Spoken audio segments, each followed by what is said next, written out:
Hello and welcome back to Shakesyear. We are working on Edward III, and today we get to hear from King John of France in Act 3, Scene 1. So yeah, we've been spending quite a lot of time with Edward as he's trying to figure out this whole Countess of Salisbury situation where she basically ended up saying, let's kill my husband and your wife and probably me in the process, or you can just stop trying to court me. And he was like, yeah, okay, I'll stop trying to court you and we'll go have this war with France.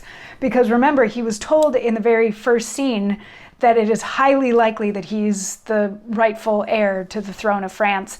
And then the Duke of Lorraine from France came in and said, the French king, King John, wants you to bend the knee. And King Edward was like, nope, we're going to go to war instead. Isn't that fun? So he's been mustering troops, and he's actually been able to muster quite a few. But here in Act 3, Scene 1, it's now time to hear from the French side of things. So we're in the French camp with King John and with the Duke of Lorraine and with Charles and a bunch of people. And King John is like, okay, I guess we're ready to go and do this with England. We're going to fight against King Edward. And what are we hearing about his preparedness? Like, does he have a big army already? And Charles and the Duke of Lorraine are both like, yeah, we didn't think so. I mean, a lot of the people in England are kind of scoundrels and cutthroats, but they're all just itching to go to war on behalf of King Edward. So he is actually mustering a pretty strong force that we're going to have to deal with. And then I believe it's Charles that says, everybody except for the Scottish king. The Scottish king might want to be our ally, but he's like the one over there that is not falling in line with King Edward. And King John says, that's the anchorage of some better hope.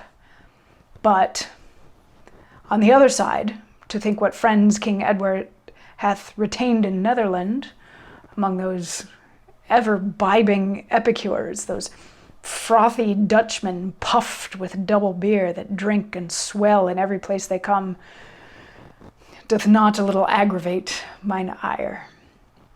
Besides, we hear the emperor conjoins and stalls him in his own authority. But all the mightier that their number is, the greater glory reaps the victory. Some friends have we, beside drumstrick power, the stern Polonian and the warlike Dane, the king of Bohemia and of Sicily, are all become confederates with us, and, as I think, are marching hither apace. But soft, I hear the music of their drums, by which I guess that their approach is near. So he's starting off by saying like, oh, this is good news to learn that the Scottish king is not on King Edward's side, but he's like, he still has a lot of friends in the Netherlands, which is really, really irksome. And then he says some sort of mean things about the Dutch and how they're drinking all the time and they drink really strong beer. And also he's a little bit bothered by the fact that the emperor is on King Edward's side. But he's like, okay, but we do still have some other friends. We have some other potential allies here.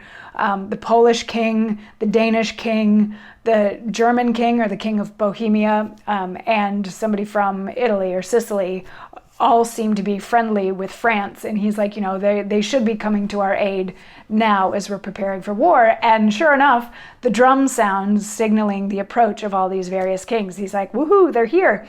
So they all enter and make their greetings to him, hello, King John, how are you? How's the wife and kids?